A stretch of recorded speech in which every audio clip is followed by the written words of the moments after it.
Okay, so in this video we are going to actually add some UI to the subtraction page. So through my views into my subtraction page, I have to create a horizontal stacked layout with horizontal options center, and let's give vertical options as well to center,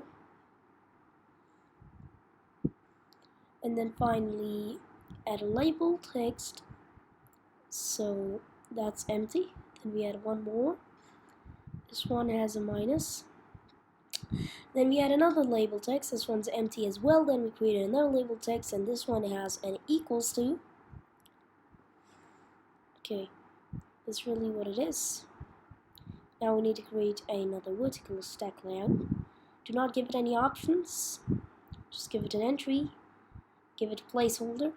Call it your answer. So we just say answer. And then you're going to give it I'm going to give a text of nothing. Okay. So everything is looking cool now. Now, what else do we need? Well, of course, we need another vertical stacked layout. So we'll hold a button with a text submit, or whatever you want to call it. I am right now calling it submit. With no command, just write command there and give it horizontal options. Fill and expand. So I'm going to use fill and expand.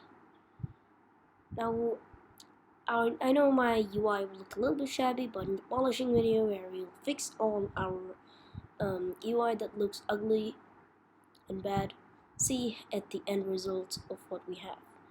Now we create a new label text, and then is equals to total answers with an empty label text after that. Then we create a new label text, and we're going to call this the correct answers. We'll create another label text. We just letting this one empty. Then we create another label text, and this one is going to calculate the wrong answers as well. Then we have another label text which is empty.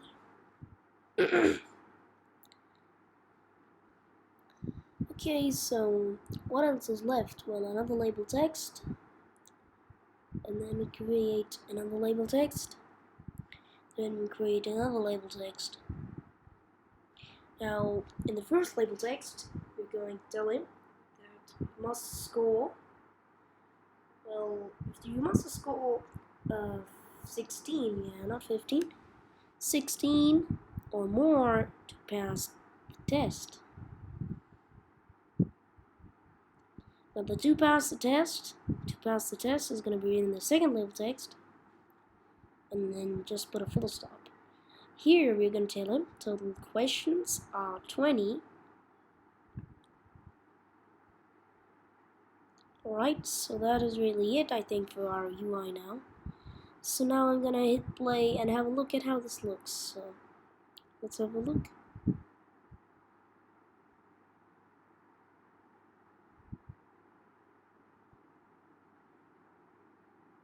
Okay, it takes more longer, and I have an error. It says that bindable property or event found. Well, I don't need that right now.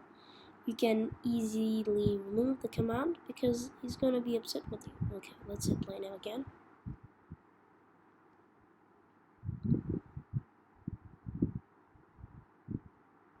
And maybe now it should work.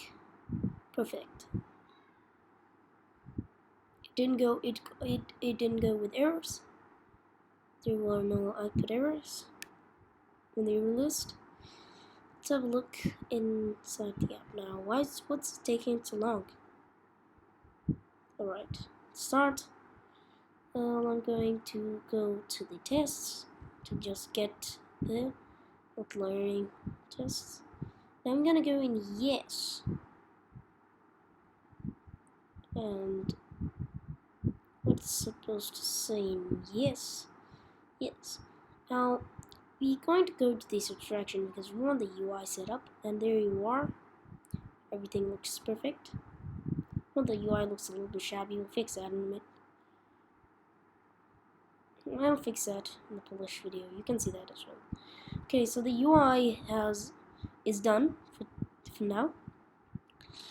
We are going to, in the next video, add some logic to our subtraction page model, vmodel, that we created in the vmodels folder. So I'll see you in the next video.